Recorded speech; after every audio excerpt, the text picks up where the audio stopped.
Andy? In the next 2 years, say, do you anticipate, in order to cover whatever budget gap there may be, any layoffs in faculty or staff? Do you foresee increasing faculty teaching load, and might tuition need to be raised again? Okay, well, let's start off with the question of layoffs.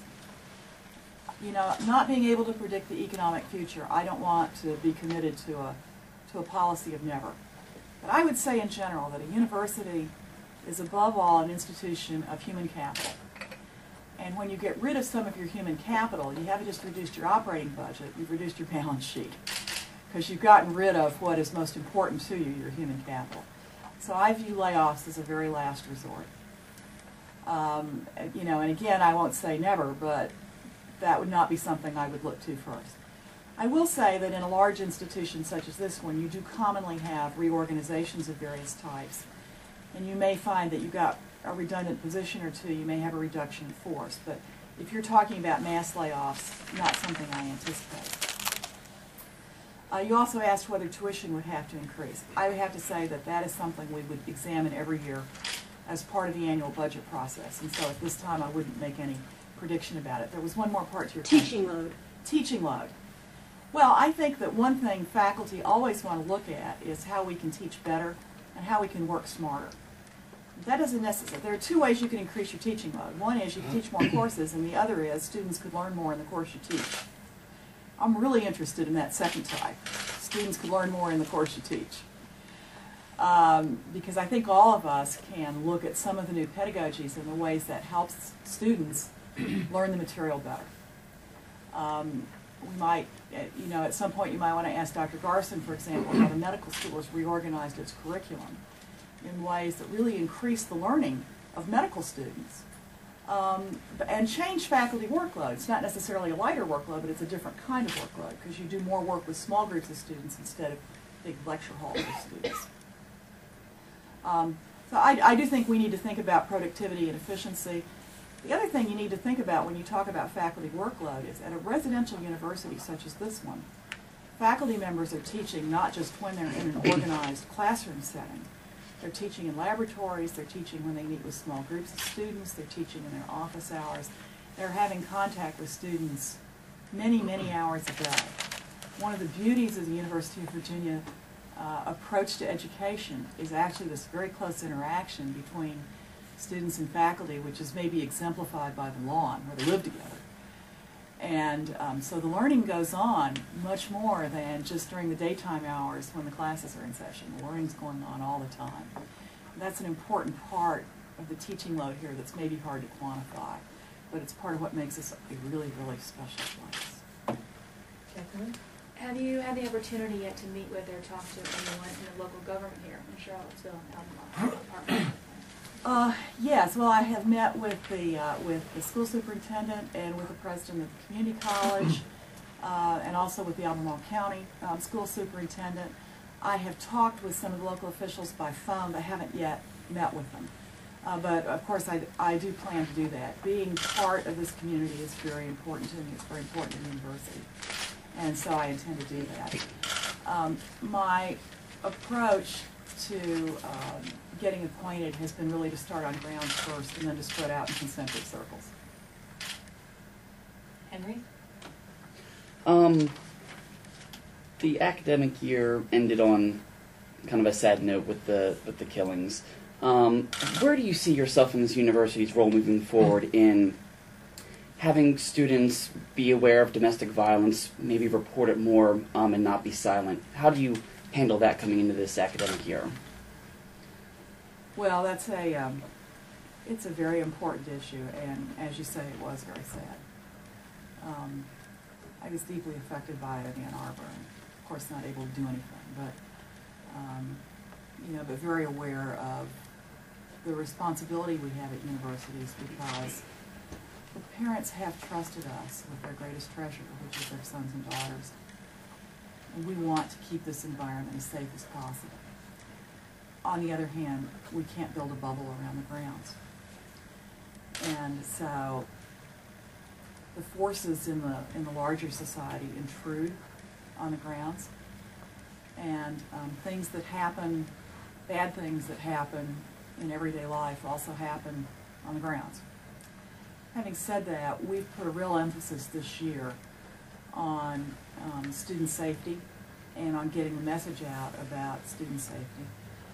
It has been hit very hard in every freshman orientation program. It is included in the letter that I'm sending the parents.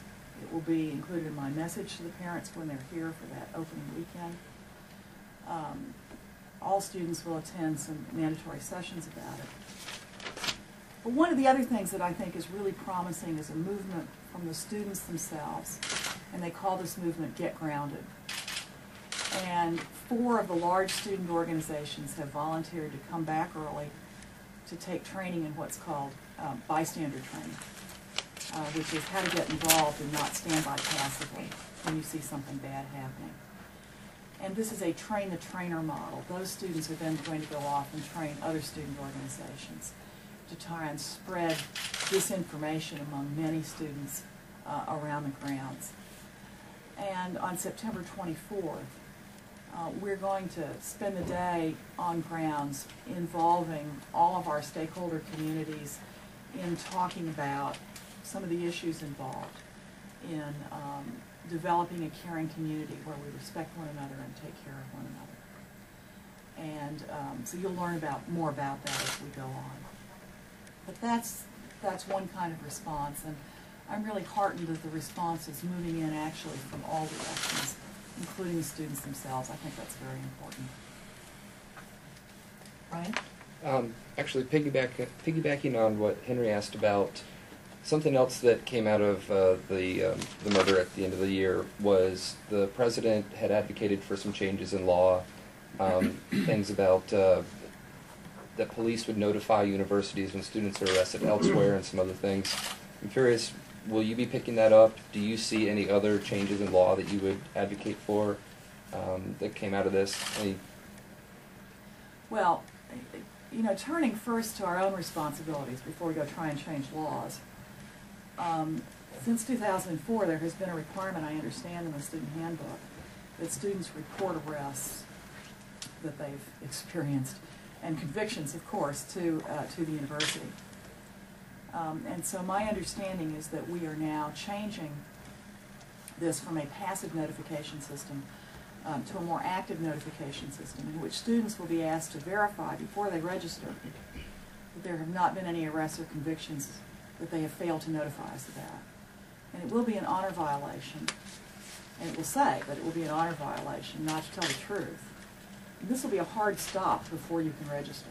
So before you register, you're going to have to deal with this verification. That's one way we're going to try and make sure that we are able to follow up when something has happened, when a student's had such an encounter with law enforcement.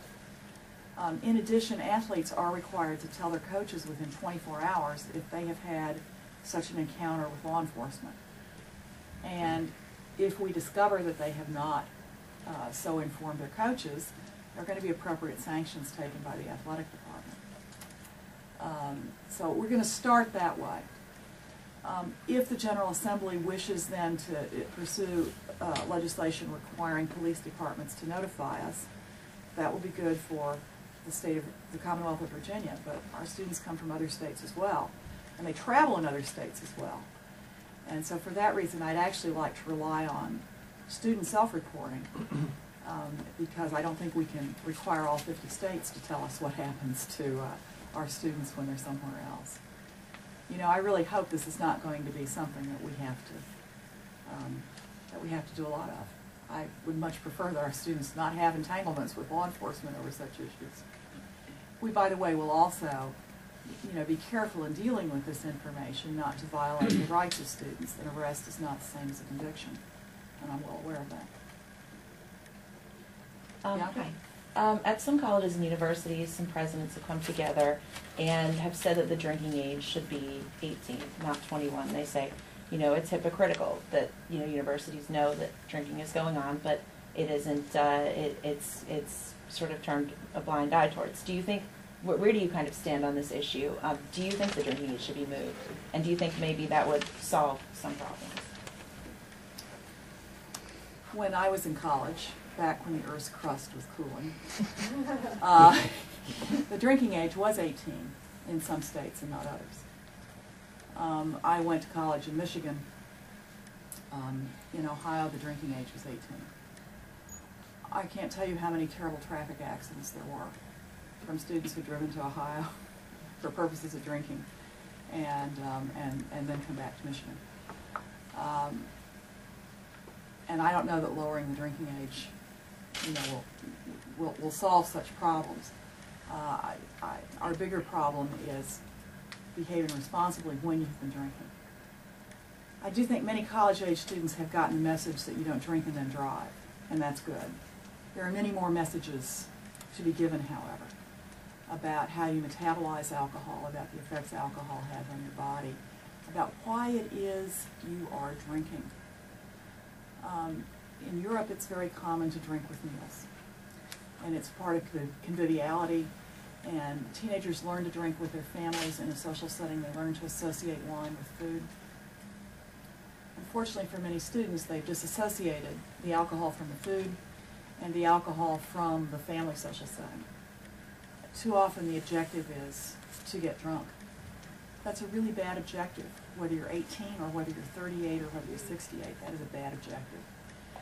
And, rather than just talking about the age, I'd rather have us talk more about the reasons, about the effects of the alcohol, about why you're doing it to start with. I think that would be a much more practical approach. Hi. Well, two of these are a little linked. Both you and former President O'Neill made similar moves from a large Midwest university to this one.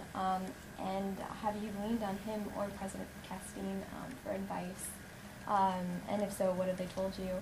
And also, on top of that, how do you anticipate your administrative style to differ from President Castine? Okay. Well, yes, I do know Bob O'Neill. He has a house in Pentwater, Michigan that he goes to in the summer. And so last summer, before I had even thought about coming here, my husband and I actually visited with him in his home in Pentwater. And he's a delightful person. He has a child in Ann Arbor, so we actually saw him. He was in Ann Arbor from time to time. So I felt very comfortable with him. I thought that I very much respected his work on academic freedom issues. President Castine and I have emailed each other a couple of times a day for many months now, and he has been enormously helpful to me in particularly in understanding some of the institutional arrangements around the University of Virginia that I might not otherwise understand. So, for example, the fundraising foundations are something that we didn't have at Michigan, and so he's been useful in explaining those to me, and explaining how Chev works, the State Council on Higher Education. He's just been like a tutor in terms of the state government of Virginia, and that's been really valuable to me.